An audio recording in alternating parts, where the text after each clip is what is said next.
Greetings from Atlantic City, where Alan King once said, "It is a gorgeous place if you approach it from the ocean." Now, I'm proud of Atlantic City, although I did grow up in South Philly, and I was really happy to hear that Charlie Gracie's going to be here today. Fellow South Philadelphian, he knows the difference between sauce and gravy, right? You bet. Anyway, I got a kick out of Jerry's announcement that if somebody's called up to the podium, please tell the waiter not to take his or her plate. It reminds me of the days in Hornet Hard Arts. You remember Hornet Hard Arts? Anyway, you would go and get your platter, sit down, go halfway through it, decided you wanted a cup of coffee.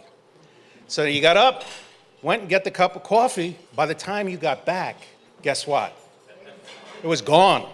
There were all these ladies who wear hairnets from Kensington. And I think they did it for spite.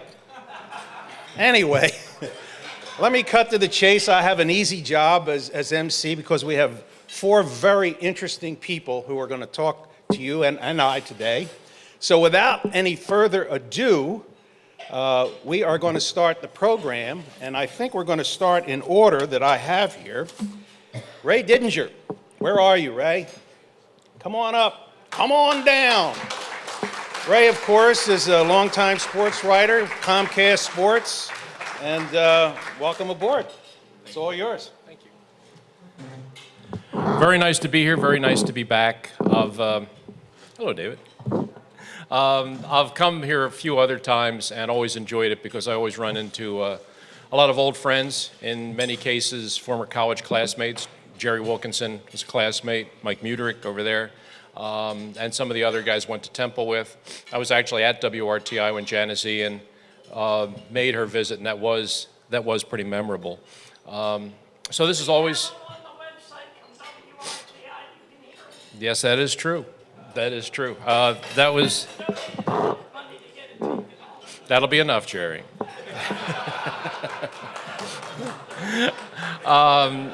But it's generally very nice to come back to these gatherings. Jerry asked me to speak here, but didn't give me a topic or a theme. But the one thing he did suggest was that possibly I could talk a little bit about how I made the transition from newspapers to broadcasting, which actually was quite by accident. And coming up on 30 years ago, it was actually during the great newspaper strike of 1985. Some of you may remember that the Philadelphia newspapers, the Inquirer and the Daily News, both shut down publication for almost 2 months. It was 7 weeks and a few days during that time. And it was September of '85. And it was, for those of us that were in newspaper business, it was a pretty brutal time. And the local TV stations, since there was going to be no newspapers, try to figure out a way that, I don't want to say capitalize on that, but a way to sort of take what the newspaper would have been doing and put it on television. So all of the TV stations independently began contacting various newspaper people, writers, columnists, and asked them if they would come over and start basically doing their column on television for however long the strike lasted. And Channel 3, the news director at that time was a fellow named Randy Covington, who I think is now a professor down at the University of South Carolina, last I heard. But Randy was the news director there, and for some reason, I guess he was just flipping through the Daily News and said, okay, let's just give this guy a call. So they called me and asked me if I would come in. And I had never done television before. They contacted me. They contacted Clark DeLeon from the Inquirer to come in and do his scene column. They contacted a business writer from the Inquirer named Greg Burns and asked him to come in and do his business column. And of course, the one thing that we found out that everybody missed the most when the newspaper strike was the horoscopes. They found the thing that everybody was missing and the thing that people just couldn't live without was their horoscopes. That's really true. We found that out. So they brought in Jacqueline Begar, who wrote the horoscope column for the Daily News, and they asked me to come in and do sports. Channel 6 did something similar, Channel 10 did something similar, and for that period of about 7 weeks, you had a whole bunch of newspaper people doing their newspaper work on television. So that was the first opportunity I had to do anything like that. I had never done radio, really, other than just an interview here and there. I had certainly never done television. But Channel 3, I mean, they did a really good job with it. They assigned a producer to me. They asked me what ideas I wanted to do, and it was just like writing a column, just like I would have on any given day. Just wake up and say, I feel like saying this about the Eagles, or I feel like saying this about the Phillies. And they would give me a producer, they would give me a cameraman, and off we would go, and we would shoot some things, and they taught me how to find B-roll, and they taught me how to do television. And so we all thought that the strike was going to be over in a week, maybe 10 days at the max. Well, it went on and on and on. As I said, almost 2 months. And I was picketing outside the building on Broad Street for 8 hours a day, and I was doing television the rest of the day. And by the time the contract was finally settled, and I went back to being a newspaper guy, I had some understanding of, okay, that's how television is done. And then a few years later, I had an opportunity to go to NFL Films, and then next thing you know, Comcast Sportsnet is born. And I had an opportunity to actually leave newspapers, which I never thought I would ever do, and transition over to doing full-time TV and radio. But it really all grew out of that newspaper strike. And I look back on some of the things that we did then, and some of them were pretty awful, and some of them were very experimental, and they showed exactly what they were. It was somebody that had no background or history in television doing television. And you know, the one thing I would say is, and one thing I'll always be grateful to, is a lot of the people at Channel 3, the real veterans, the real pros, were great to us. I mean, and Dick Sheeran being one of them, I know Mike Strug, Marge Palla, Jack Jones was there then, Diane Allen. I mean, all of the real pros, the people who really knew what they were doing, were great to us. They were very supportive, helped us out a lot, gave us some ideas, gave us a little guidance, and really sort of eased us through a transition that, let's face it, taking somebody who's never done television before and just throwing them out in front of a camera in a market the size of Philadelphia really should be a recipe for disaster. But the fact that it worked as well as it worked was really a credit to the people at Channel 3 and their commitment to trying to help us learn the business as we went. So that was how it happened with me, and lo and behold, it turns out to be my next career, something I never could have foreseen. So combining 8 hours of picketing on North Broad Street with the rest of the day doing television was a very interesting time in my life. I know that you've got a lot of other speakers here that have a lot to say. I know it's just a great opportunity and just a wonderful feeling to come into a room like this and wind up sitting next to a guy like Jim Murray, who I have known for so long. I mean, Jim was the PR director for the Eagles, the assistant PR director for the Eagles when I first started covering the team in 1970, when I was just 23 years old and hopelessly in over my head trying to cover a pro football team. And then a couple years later, Jimmy became the general manager, and we developed a really wonderful friendship over time, and we have many, many, many, many, many stories and memories we've shared of those years with the Eagles, with Leonard Toews, Dick Vermeil, and the ride to that first Super Bowl. So whenever I can come to any setting and sit with Jimmy, it brings back wonderful memories. So that's about it for me. I mean, I just, the one thing I've said before when I spoke at this group before, and it applies because there are some of the veteran guys are here and women, is one of the reasons I think there are so many Philadelphia natives my age and younger that have gotten into this business and succeeded in this business is because those of you, the true broadcast pioneers, set such a wonderful, positive example as role models to us growing up. I remember when I came to the first one of these and actually meeting Captain Noah and having over time met Sally Starr and met Bill Weber and met a lot of these people that we watched on television or listened to on the radio were, I mean, without you even realizing it, you were truly inspirational.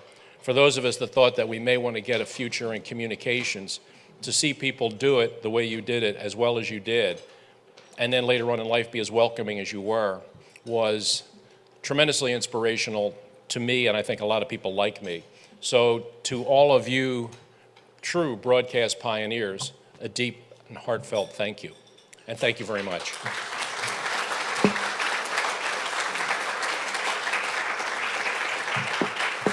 Thank you, Ray. We're certainly glad he did make that transition. It was to our benefit. One of the classy guy. That's one thing growing up in South Philly. The highest compliment you could pay to somebody is that they had class. Anyway, he actually kept to his time, too. I think, Jerry, you decreed 10 minutes. It reminded me of this guy who was going on and on and on. And he said in closing, I want to make 10 points. And the guy in the back said, start at 9. Anyway, well, of course, that's one of the things we try to learn in broadcasting is to get on and off quick. Our next speaker, all of the folks here, they don't need, it's a cliche, they don't need introductions. Trudy Haynes, come on up here. One of the things about Trudy is, and I worked with her for years and years at Channel 3, she always called everybody darling. Now, I'm wondering why did you, sweetheart, or was it, I thought it was darling. Let me help you up, dear. Let me help you up, darling. Trudy, the mic is yours. Thank you. Oh, I'm not as tall as you. Can you hear me? I don't have that kind of oomph. Anyway, thank you for your introduction. Thank you for inviting me. Thanks to the broadcast journalists for having me up.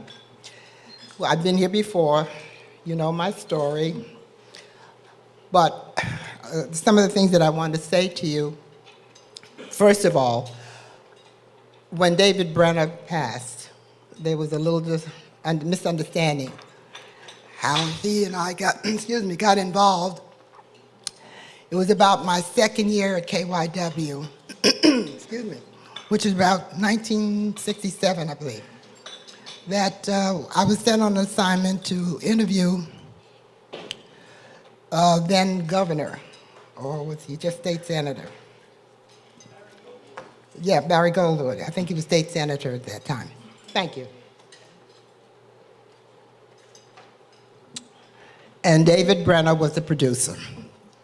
Vince Leonard and myself and David Brenner. So if there's any misunderstanding about that, it was David Brenner.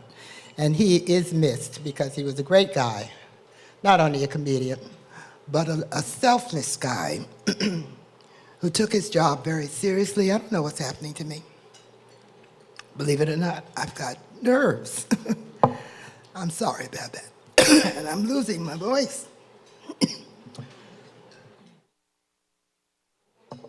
I'm sorry. I've been talking all this time, and now I'm losing my voice.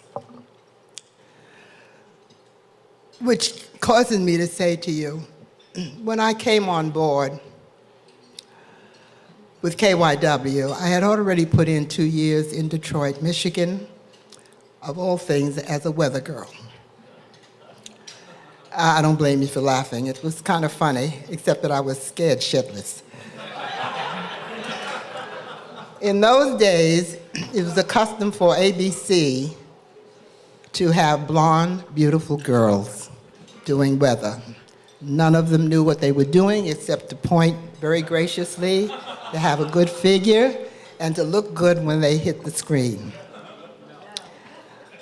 One of them got married at ABC in Detroit, Southfield, Michigan.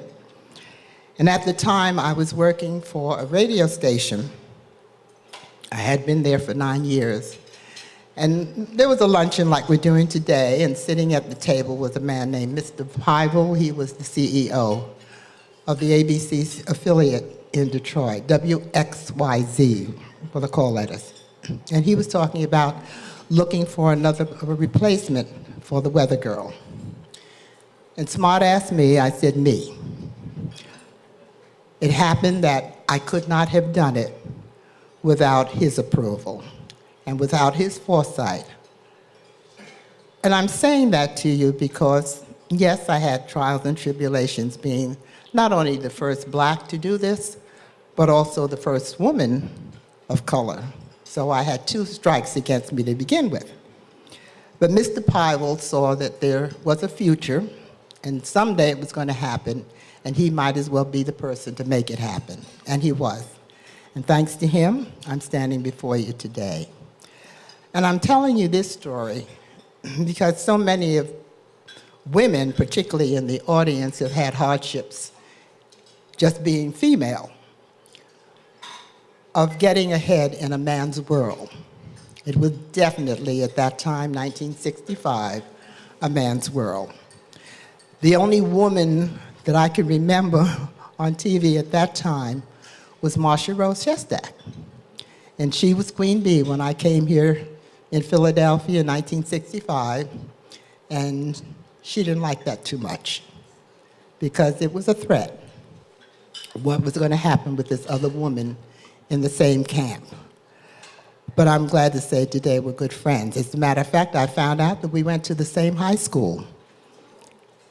I didn't find it out, of course, until a little later, but I went to Forest Hills High School in New York, or Jamaica, and she had come a couple of years afterwards, and we found out that we were both alumni from that school.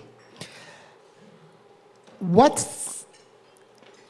happened to me in all those years, yes, I was a guinea pig, and I had some bad days, but I also had some good ones, because I learned a lot of things by being integrated with other people. And one of the things that scares me today is that we're still talking about the same issues. But I want to say to this young crowd here, with all of your experiences, what is important that you have been gracious enough to open your doors in this organization. Jerry, this is a good organization, and I want to thank you for that.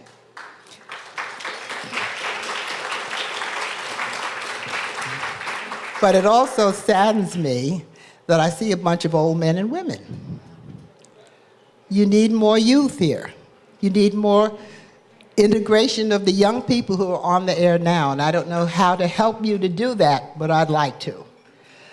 We need more faces of color. We need more slanted eyes. We need more twisted tongues, Puerto Ricans, Asians, people of color, Indians, whoever. But we've got them out there on the air, on radio and TV, and they should be coming here because you're one of the few organizations of its kind in this country. So congratulations to you, and if I can help in any way to bring more diversity, I would like that.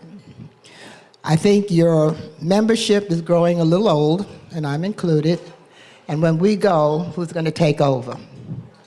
So we should be having more people, more young people, more voices than we have now. I don't want to tell you what happened to me through all those wonderful years that I've experienced being with KYW. There were ups and downs, and there were good and bad, and I see a lot of faces here in the audience that helped to make my success enjoyable. And thanks to the two Dicks here that are sitting here who were part of that, and of course some others, my friend here with the dancing beat, and a lot of people who have been very helpful. I don't want to stand here and tell you all the problems. There were problems, and I know that there have been problems for other women sitting in this audience. Dory Lenz, I know that times she probably felt like giving up. She wasn't promoted the times that she thought she should be promoted or gotten the best salary. Those things have happened to women all the time, white or black. And so they happen to me as they would happen to anyone. But today I'm here and to tell you that I'm grateful for the experience that I've had working with Channel 3. I only hope that by working there and by being visual, that you can see that we can all live together if we have the tolerance, the patience, and understanding. And getting that understanding is by being associated with each other. We don't have to live together, we don't have to marry each other, but we can certainly be tolerant and respectful to each other. And if you have that,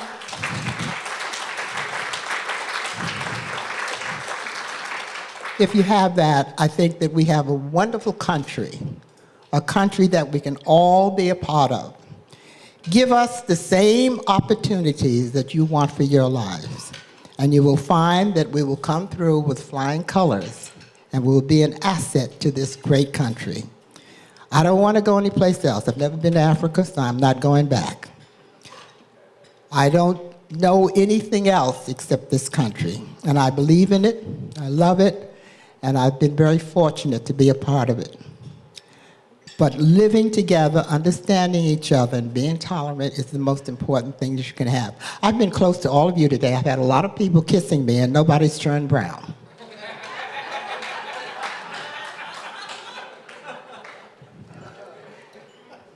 So I want you to understand, we're here, nothing we can do about this color, but there's a lot that we can do about building a good country, building a good neighborhood, building a good community. Let us in, give us the same understanding, give us the chance, give us the equal opportunity. And we will be making you proud to be associated with us. Thank you.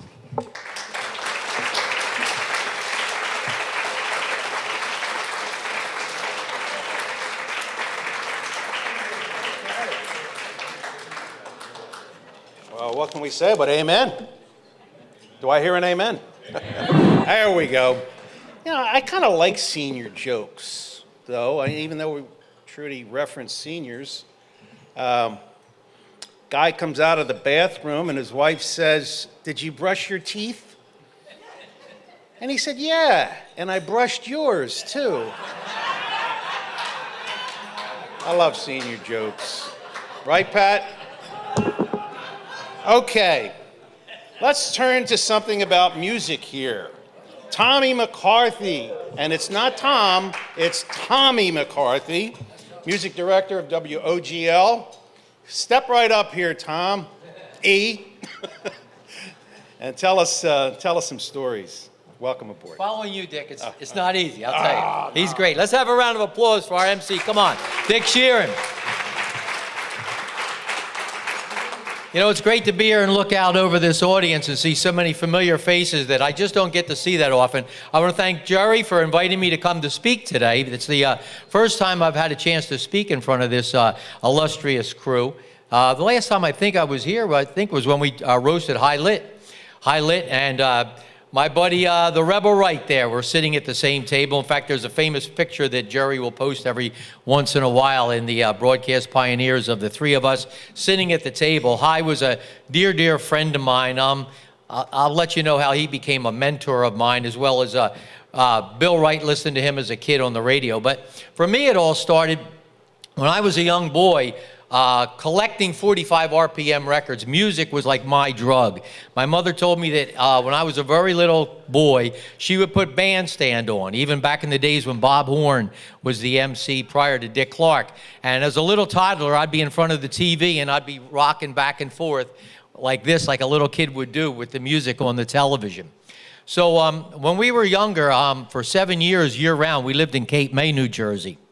And one of my first recollections after first falling in love with rock and roll music after seeing Elvis Presley on the Ed Sullivan Show was to see the gentleman that's sitting over at this table right now, Charlie Gracie.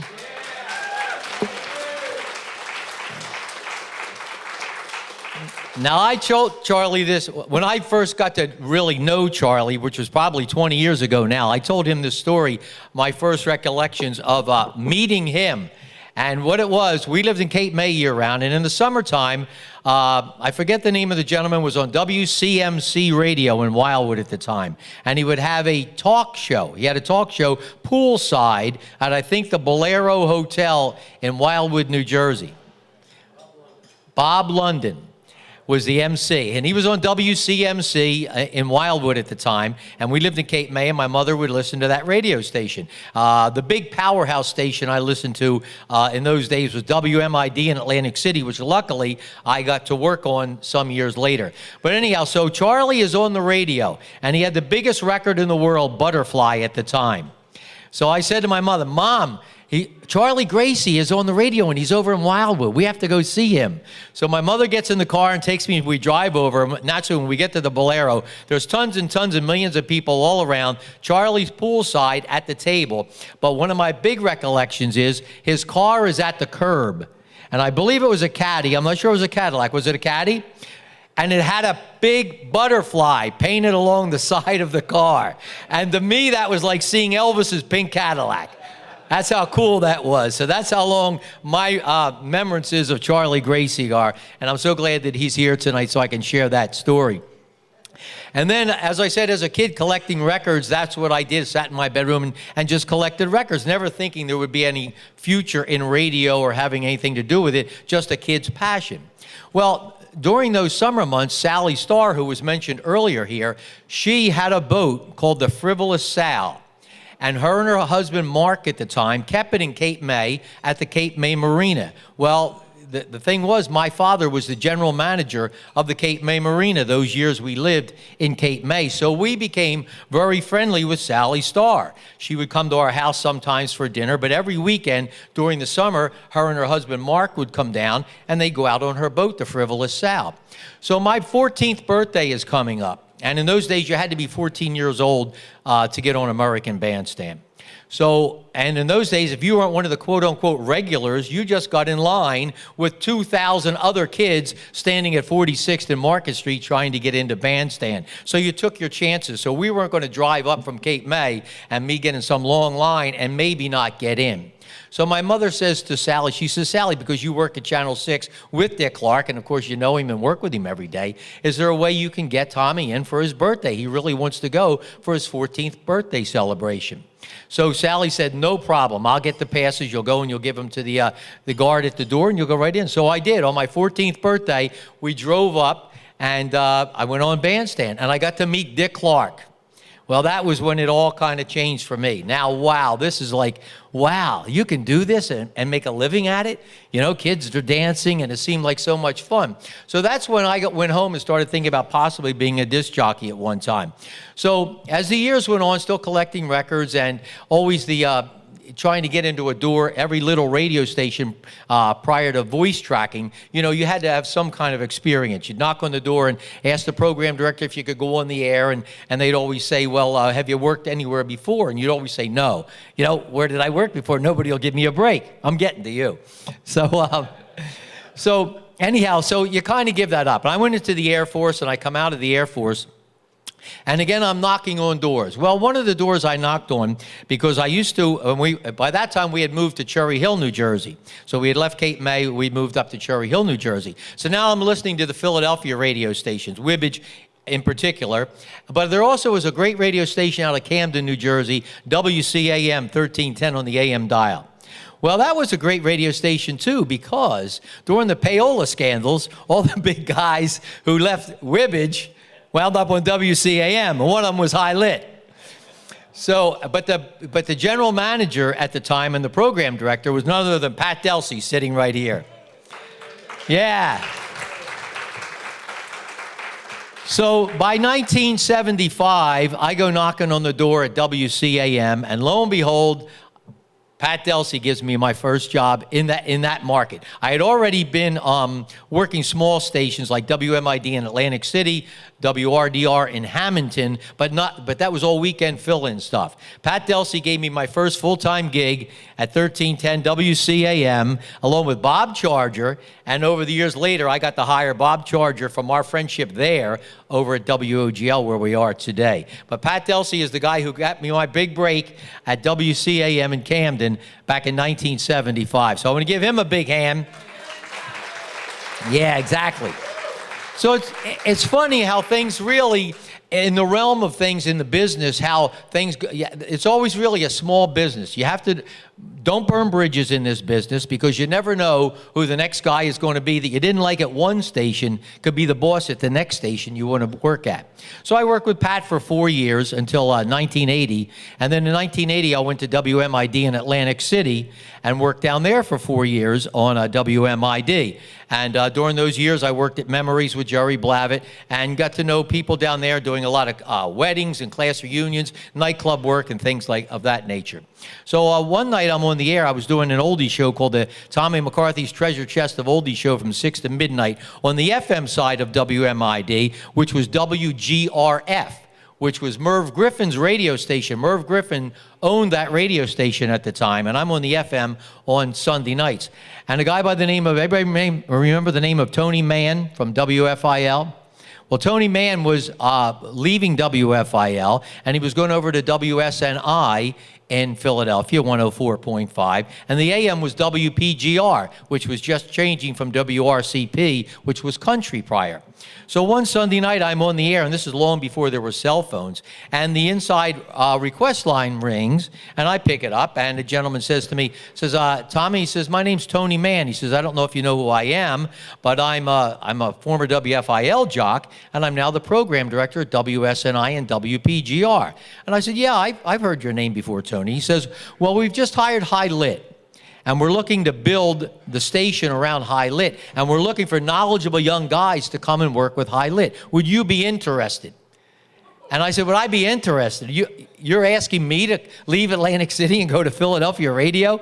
I said, of course I'd be interested. So that's how I got into Philadelphia radio at WSNI and WPGR, and got to work with High Lit from 1982 up until the time that he retired. And I was his music director at WOGL, putting together all the High Lit top 20 countdowns and all the specialties shows that we do. So the thing with WOGL, when I got there, which was 1990 by the time I got to WOGL, the format was already set because we were on WIOQ, which was called Solid Gold 102 at the time. And one by one, the program director, Scott Walker, hired Mike St. John, Harvey Holliday, and myself away from WIOQ and brought us over to WOGL.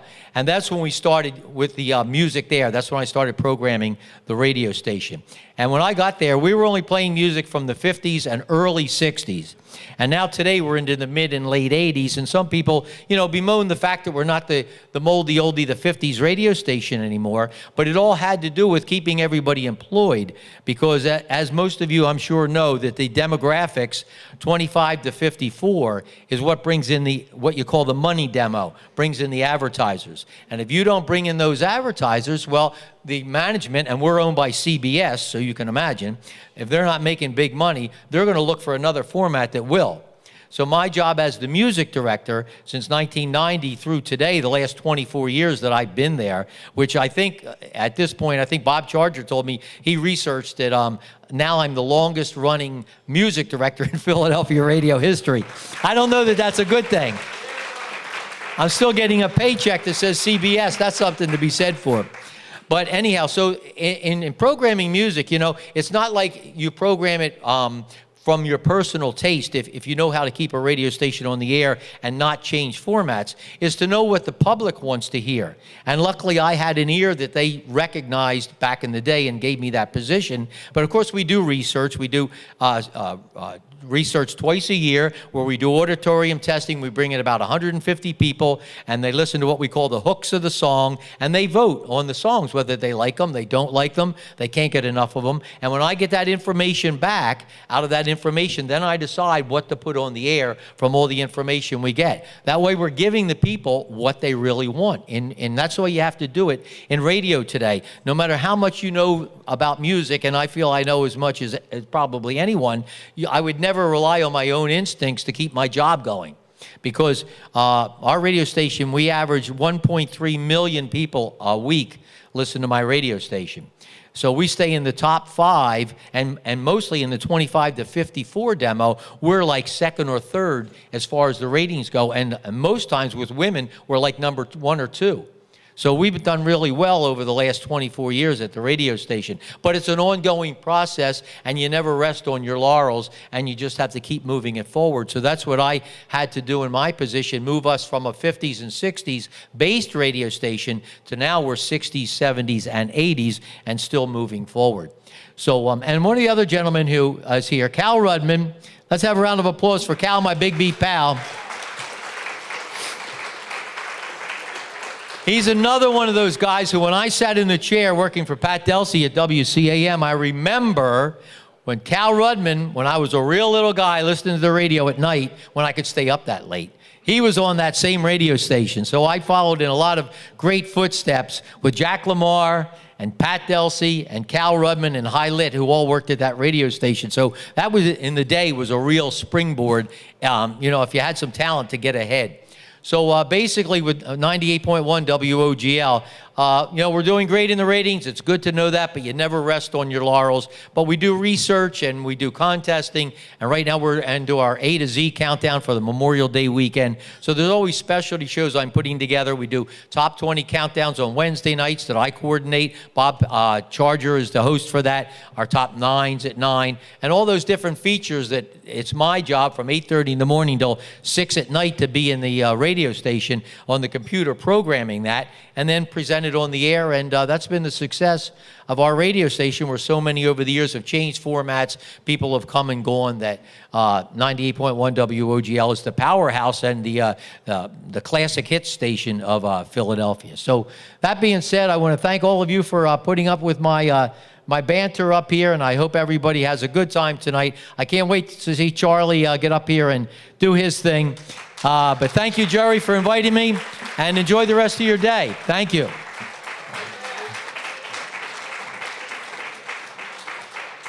Thank you, Tommy. Can't we just have one more Lennon Sisters song? Maybe? Ray Anthony trumpet solo? One more time? Anyway, I just have one short story to tell, my favorite story about Atlantic City. You all familiar with the White House sub shop? Okay. The year is 1980. Jimmy Carter's in the White House. The Iranians are holding our people hostage. He can't go out and campaign against Ronald Reagan, who he was running against that year. He invites people in from various TV, newspaper, radio stations around the country. I was one of 3 from our station to be invited to interview Jimmy Carter in the White House. So I was pretty excited as a local yokel reporter. And I called my wife and I said, guess where I'm going tomorrow? She says, where? She says, I'm going to the White House. She says, bring me back 2 cheese subs. True story. Okay, moving right along. Jim Murray. The words come very easily. Eagles, Ronald McDonald Houses, and WPHT, Remember When. Jimmy, come on up.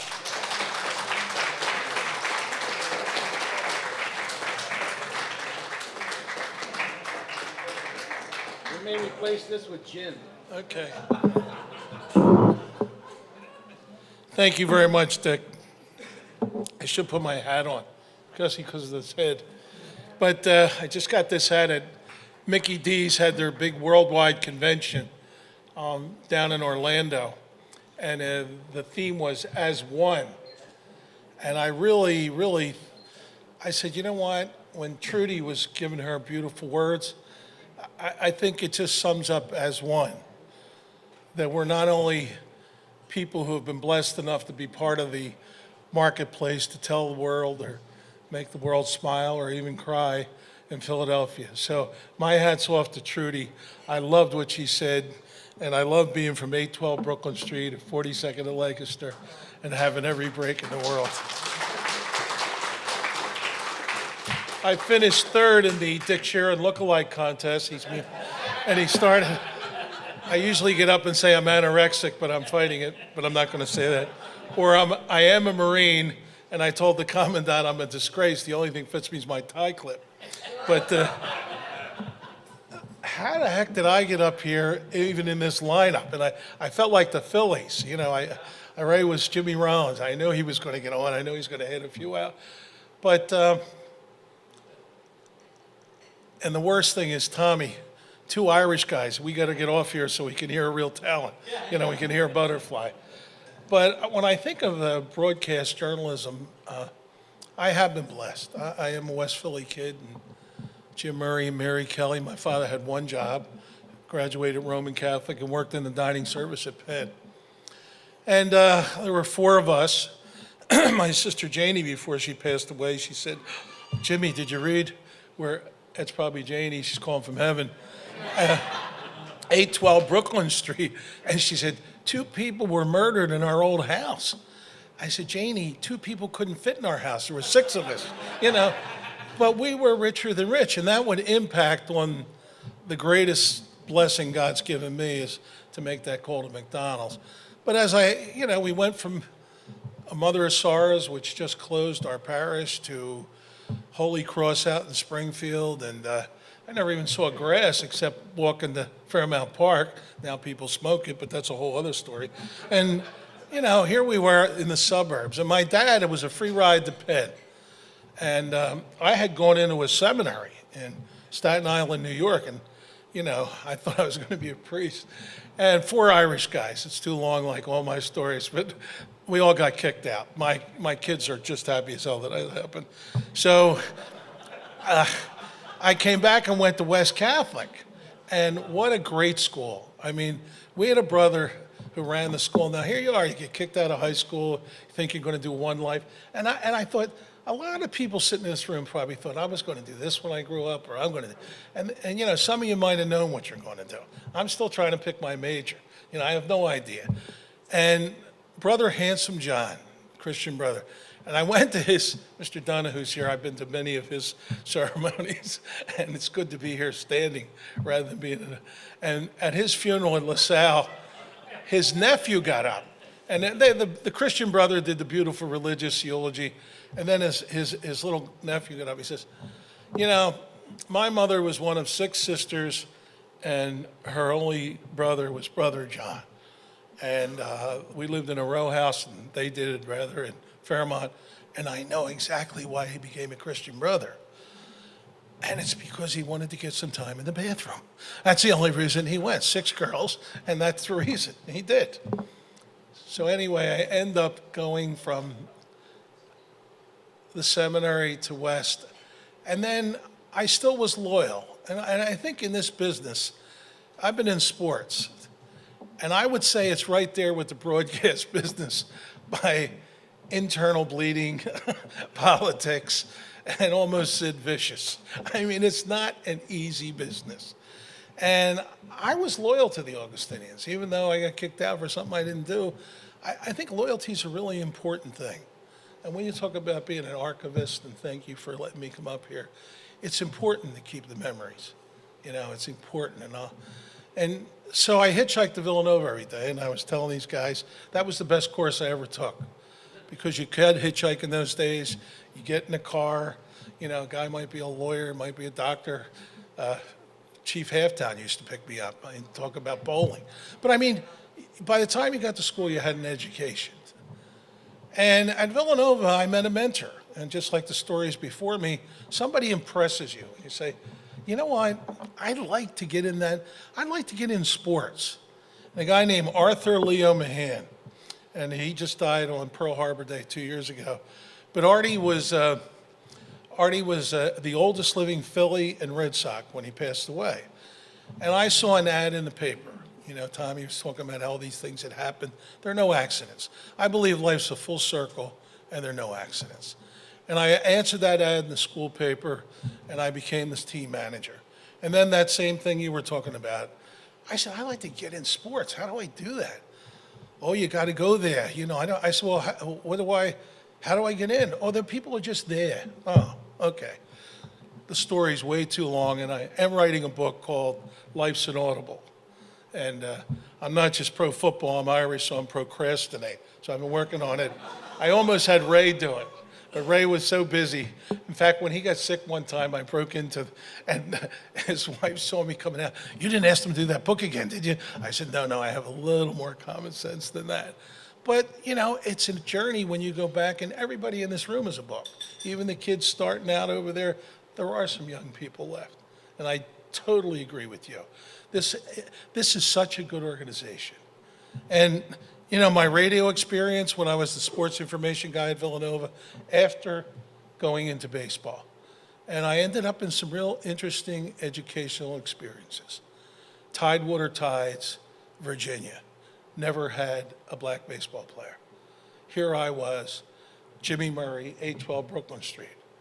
And I remember several people coming, and there was one elderly gentleman, and he said, "Son, let me give you some real advice." I said, "Yes, sir." "You're in the South. You have to learn to walk slow and talk slow. We don't have heart attacks down here." I said, "Can I hire you?" I made him the press guy. And I said, "Now you only have one job besides letting these press guys in." "What's that?" "Let all the neighborhood kids in after the first inning." And we were in a tough little neighborhood. And my old boss was one of those guys that counted the tickets. "Jimmy, we only sold 34 kids tickets. There's got to be 400 kids in here." Oh, I'm doing the Irish stuff. And I said, "Those kids got to see this game. It's in their neighborhood. This is their team." And that really helped me, because then I did go in the Marines for reserve training. And then I was sent to Atlanta, Georgia, to work for the politically incorrect Atlanta Crackers. And well, my life changed forever. Because on March 25th, 52 years ago, out of the worst looking Ford comes the best looking blonde with a great set of legs, dancer, named Diane Harrison. And as she got out of the car, I did the real Philly thing. I said, "I'm going to marry you." "Huh?" So she gave me the Heisman for 5 years, but her mother loved me. I married her, and the rest of my kids are glad that I was persistent, which is another thing you have to be in this business. But in radio, I was making deals for how we got the rights fees, the advertising we're talking about. Then when I came back to Villanova, after running a little bar in Atlanta and a big bar in Malibu, where I really got the showbiz crowd, and Artie called me with his Boston accent. "Pardon me, Jimmy, there's a job open here. You got 24 hours to decide." Well, that's pretty big. Hey, I'm still not sure what I want to do. And he says, "Yeah." So I went to, nobody believes this church exists, Our Lady of Malibu. Charlie Sheen's one of the parishioners, not the son, the father. And I did a little Hail Mary, and I said, "You know what? My dad's not that well with his asthma. Mom, Mary Kelly," I said, I think and I drove back. And it changed my life, because I was in this marketplace.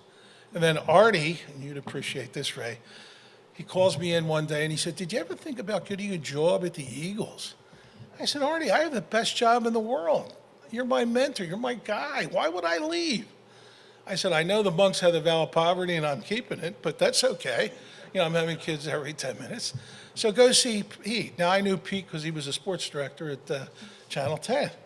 And I'll never forget, Pete's very German, very straight. And get down there and have the interview, and I come back, and Artie said, "Well, how'd you do there? How'd you do down there?"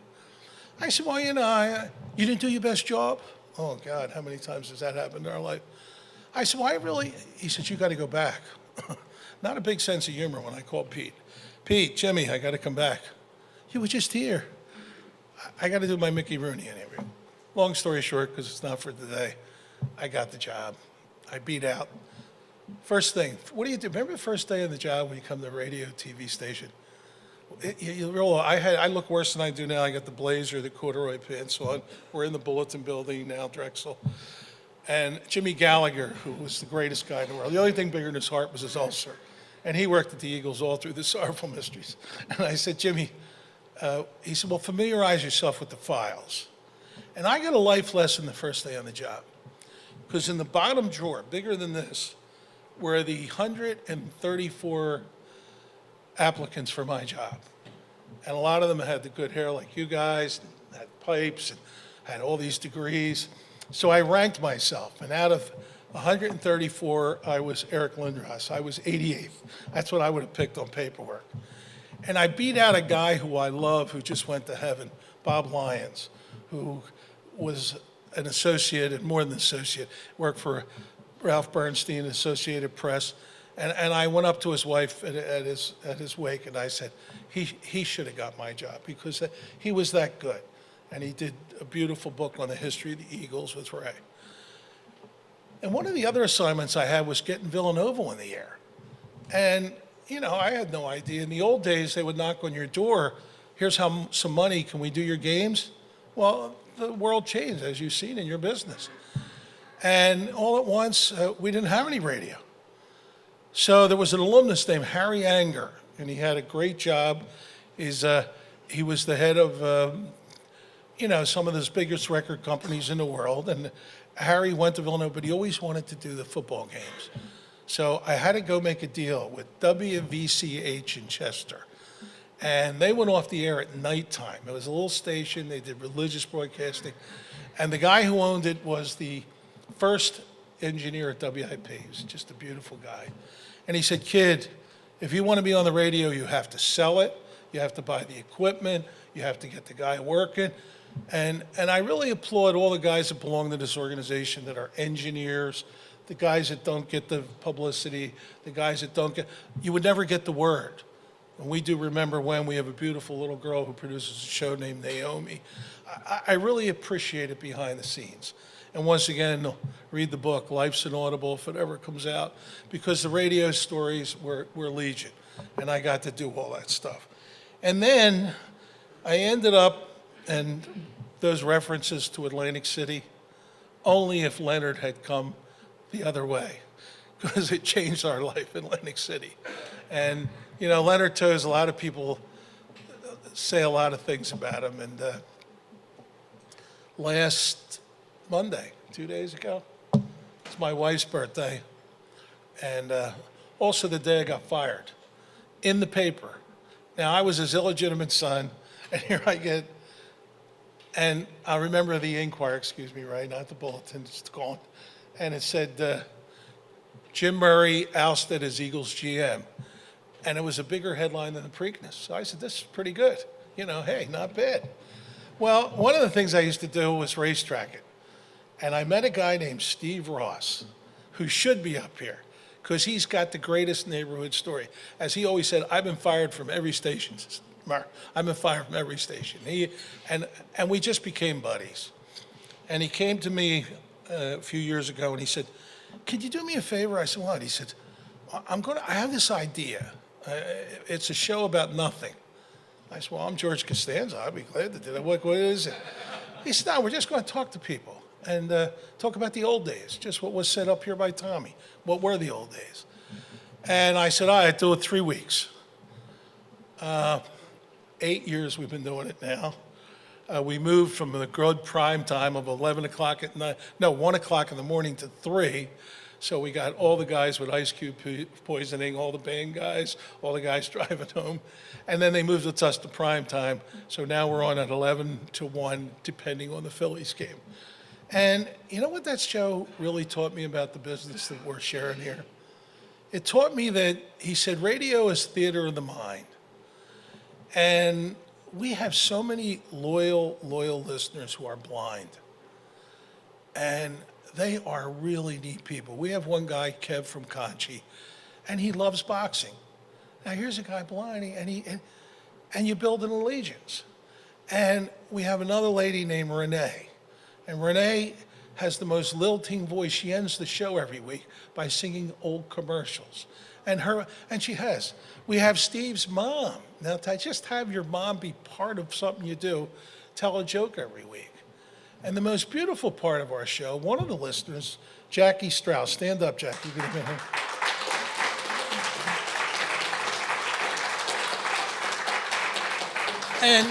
And you know, we've all become part of a family. And so I appreciate the power of sport. I appreciate that we're all together. I appreciate no matter where you come from, if you're Philadelphia, that's why people always go to those buildings where KYW used to be and look at that Liberty Bell and look at that Independence Hall and say great things start here. I had the blessing last month to tell the story about the Ronald McDonald House. Leonard Toews had many, many addictions, but his number one addiction was his generosity and his heart. And I had the best job in sports. I got to execute that. Because sports sometimes can stop the music, whatever your problems is, at home, financially, worried, wars stop. They have soccer games in some of those countries during the war. Everything stops. So I have learned very, very dramatically that the power of sport for good is really amazing. And I'm going to end by telling just something that happened to me 2 nights ago. We had a big gala for the Ronald McDonald House up in New York. And that's big. When you get to Gotham, It's 35 years old. And they had 1,000 people, and it was at the Waldorf Astoria. And Diane and I were early, so we're looking at some of the pictures. And Diane's from Coral Gables, Florida, and there was Winston Churchill. You know how the kids today all find out your background, who your uncle was, and can do all that stuff you couldn't do before. I don't understand any technology. I think app is appetite. I don't even know how to do it. So here in her family, she's related to Winston Churchill and Betsy Ross. I said, we got a couple bartenders from Derry. You know, here's Winston Churchill's picture. You know, here in there. But when we go up, and you know when you're really getting on the back nine, when you're getting old, and you guys will appreciate this. You go to silent auctions now, and you know the guys in the picture. You know, because of sports, I've traveled all over. I'm looking at Stan Musial. I did the Michael Jackson Victory Tour, totally overmatched. I'll never forget the first day. I should say this one.